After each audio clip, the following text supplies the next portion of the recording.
गोड लगै छी समस्त मिथिलावासी के। हम एगो बेटी विवाह गीत सुनबै छी, सुनै जाइ जो अहाँ सब।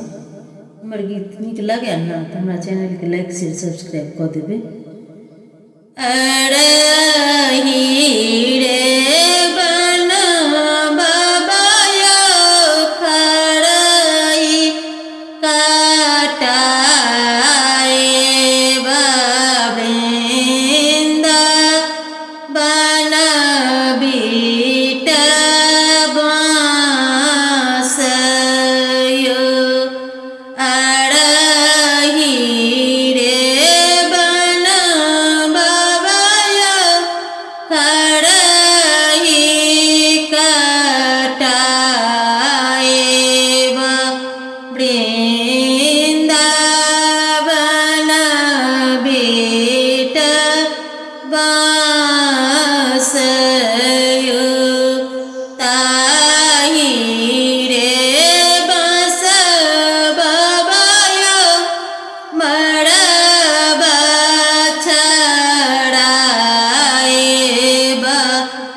ओहिना करब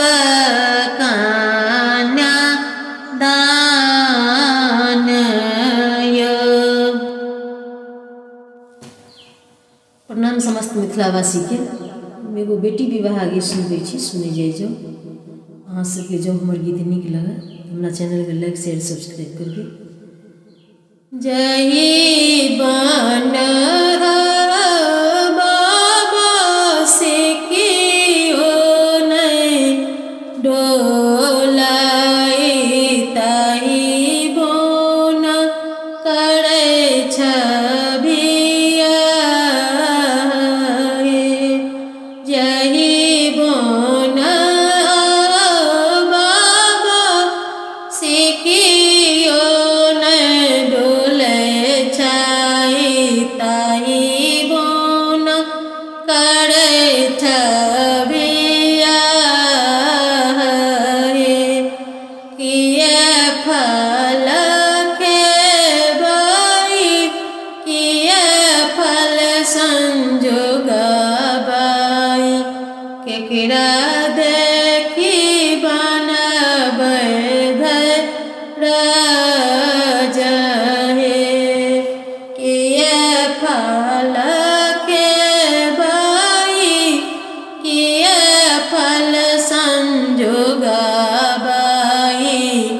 केकरा देखी बनबै राजा हे। आम फल खइए बेटी अमरूद फल संजोगी हैं, ददिया सासु देखिए बनिए दरा जागे। आम फल खइए बेटी अमरूद फल संजोगी हैं, ददिया सासु देखी बनिए दरा जागे। ददिया सासु के देखी पापा रहलो नहीं जाइया, आबी जाइया दादी जी के याद है। ददिया सासु देखी पापा रहलो नहीं जाइया, आबी जाइया दादी जी के याद है। जाही बन बाबा से कियो नहीं डोलै छाई, ताही बन करै छबिया जाही बन बाबा से कियो नहीं डोलै छाई, ताही बन करै छबिया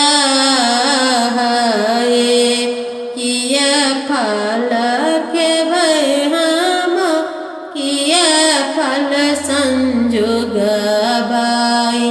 केकरा देखी बनबै सबुराहे। किए फल खेबै किए फल संजोगबै, केकरा देखी बनबै सबुराहे। अमरूद फल खइए बेटी नारियल फल संजोगी हैं, सासु देखी रखी हैं सबुराहे। अमरूद फल खइए बेटी नारियल फल संजोगी हैं, सासु देखी रखी हैं सबुराहे। सासु के देखी बाबा रहलो नहीं जाइया, आबी जाइया अम्मा जी के याद सासु के देखी बा